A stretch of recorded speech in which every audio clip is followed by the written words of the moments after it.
Graças a paz, uma boa noite a todos vocês. Nós estamos aqui para mais um episódio da nossa série de devocionais da Semana Santa. E hoje, o quinto dia da semana, a quinta-feira, em que nós vamos reportar alguns acontecimentos que estavam já completando e indicando o desfecho da história de Jesus. Quero lembrar a vocês que Jesus, nesta quinta-feira, ele começa instruindo os seus discípulos para que procurassem um lugar onde logo mais seria realizada a ceia do Senhor, a ceia pascual, a tradição judaica que vinha desde o Antigo Testamento, quando foi instituída a Páscoa com a libertação do povo do cativeiro do Egito por meio de Moisés. Mas nesse mesmo tempo, nesse mesmo dia, além de preparar, de buscar um lugar para preparar a ceia, Jesus, ele tem um momento de instituição da ceia, como nós conhecemos. Nesse mesmo momento, ele também avisa aos seus discípulos que haveria de ser traído por um daqueles que estavam ali sentado à mesa com Jesus.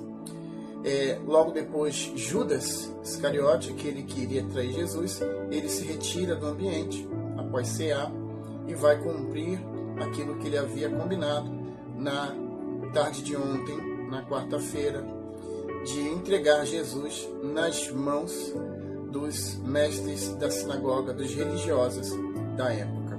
Jesus também se dirige a Pedro, dizendo a Pedro que este o negaria 3 vezes antes que o galo cantasse.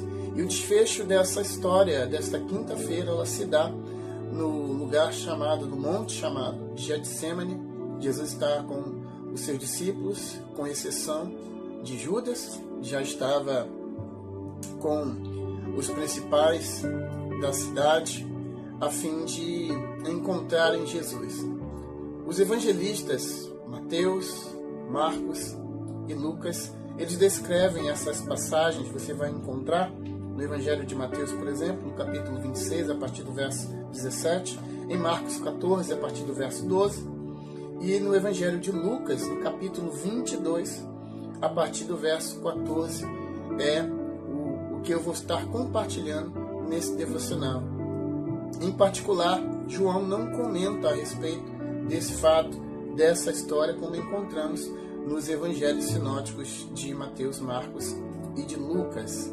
E em particular, no Evangelho de Lucas também, ele descreve minuciosamente como se dá a agonia de Jesus frente à notícia de que em poucas horas ele seria capturado e toda a sua dor e todo o seu martírio se daria início, culminando então na morte e na morte de cruz. No verso 44 desse mesmo capítulo 22 do Evangelho de Lucas, Lucas descreve que a agonia de Jesus era tamanha que este chegou a transpirar, a suar, gotas de sangue. E aí, em um outro momento, quem sabe possa voltar nessa história, nesse contexto, porque vale a pena comentar o que os cientistas, o que a medicina hoje diz a respeito da possibilidade de um ser humano passar por um processo como esse. Bem, mas vamos à leitura. Lucas 22, a partir do verso 14, diz assim: E chegada a hora, pôs-se à mesa, e com ele os 12. E disse-lhes Jesus: Desejei muito comer convosco esta Páscoa, antes que padeça, porque vos digo que não a comereis mais até que ela se cumpra no reino de Deus. E tomando o cálice, e havendo dado graças, disse: Tomai-o, reparti-o entre vós, porque vos digo que já não beberei do fruto da vide até que venha o reino de Deus. E tomando o pão, havendo dado graças, partiu-lhes, dizendo: Isto é o meu corpo, que é dado por vós, fazei isso em memória de mim. Semelhante modo, verso 20, ele toma o cálice, e depois da ceia, diz a respeito desse cálice: Este cálice um novo testamento no meu sangue e que será derramado por vós. E aí o verso de número 22 diz assim: mas eis que a mão do que me trai está comigo à mesa. Versos 22. E na verdade o Filho do Homem vai segundo o que está determinado, mas ai daquele que o homem por quem é traído. E começaram a perguntar entre si qual deles seria o que haveria de fazer isto. Amados, imaginem vocês o cenário: Jesus está sentado à mesa. Está um momento, um clima de comunhão, um clima de celebração, afinal de contas, era celebrada a Páscoa.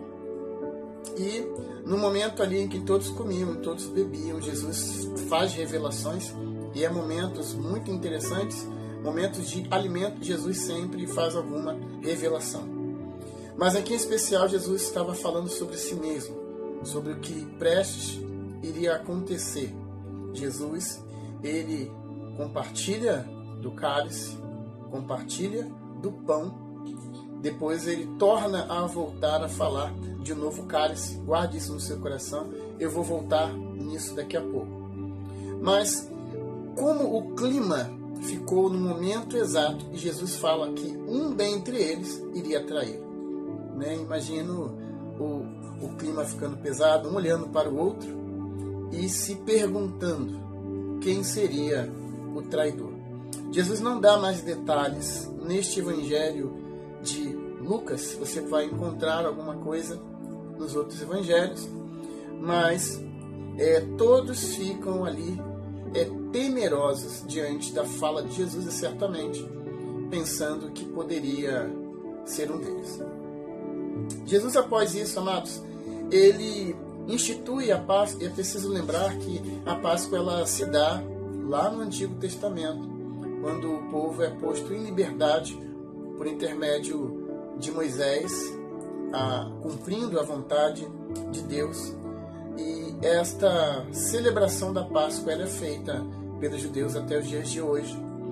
Jesus, então, como Filho de Deus, mas também compreendendo a importância deste feito, assim como a tradição judaica, mas Jesus ele vem cumprir algo e não veio desfazer aquilo que foi feito.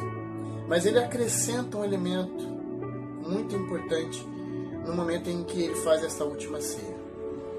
Ele fala de um novo cálice. Se você olhar a sua Bíblia depois com calma, no verso de número 17, ele diz que há um cálice sobre a mesa. E este cálice se refere ao cálice tradicional usado na ceia alusiva à Páscoa da tradição judaica.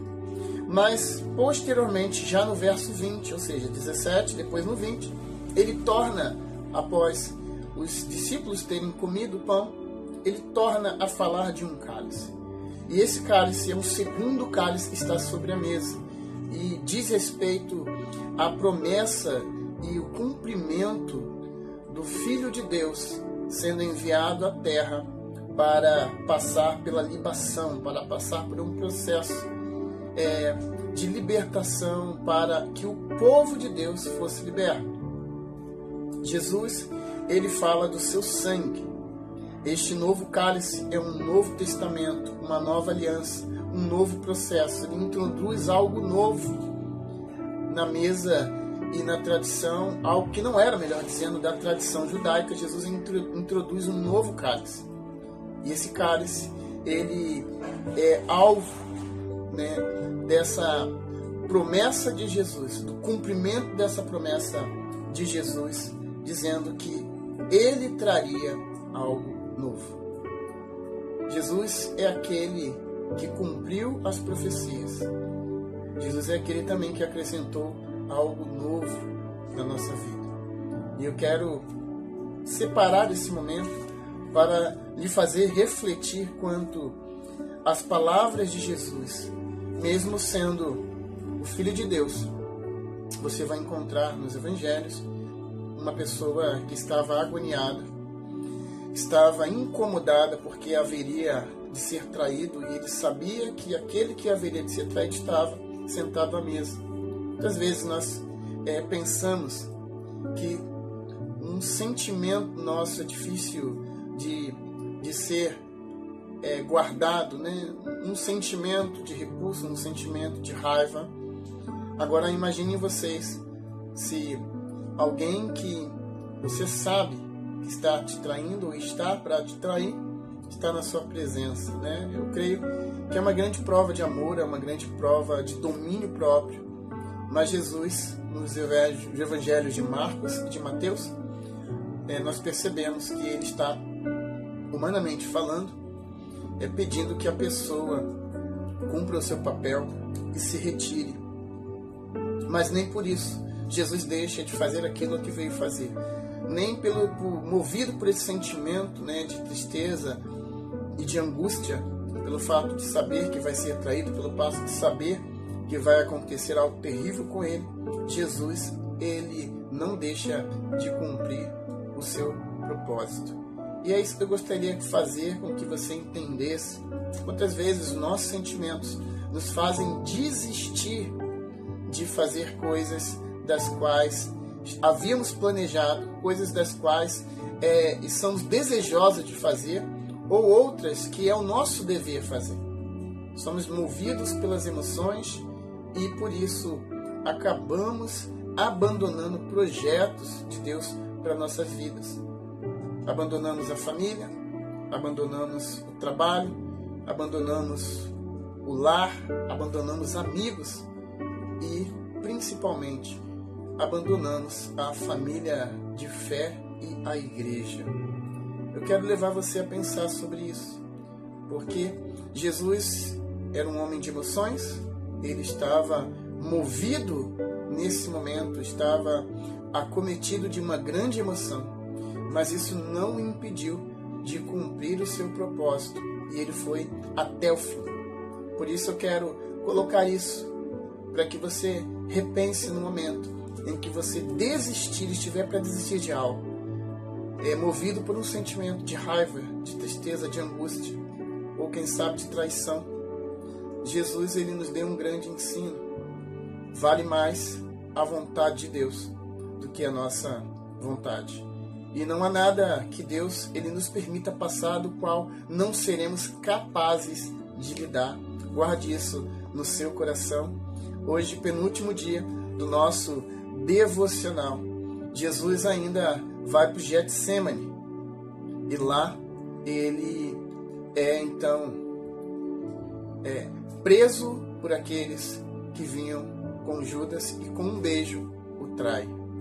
Amados, nada pode te impedir de cumprir os propósitos de Deus na sua vida. Nem a dor, nem a tristeza, nem a angústia.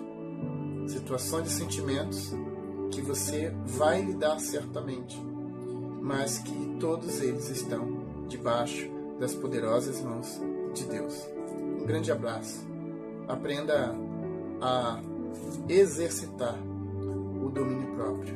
Aprenda a engolir alguns sapos como dizem por aí. E saiba que no final de tudo, cumprindo o papel que Deus deseja, Ele irá honrar você. Amém? Um excelente final de quinta-feira. Até breve. Deus te abençoe. E aí, amanhã é o nosso último devocional dessa série Semana Santa. Um grande abraço. Deus te abençoe.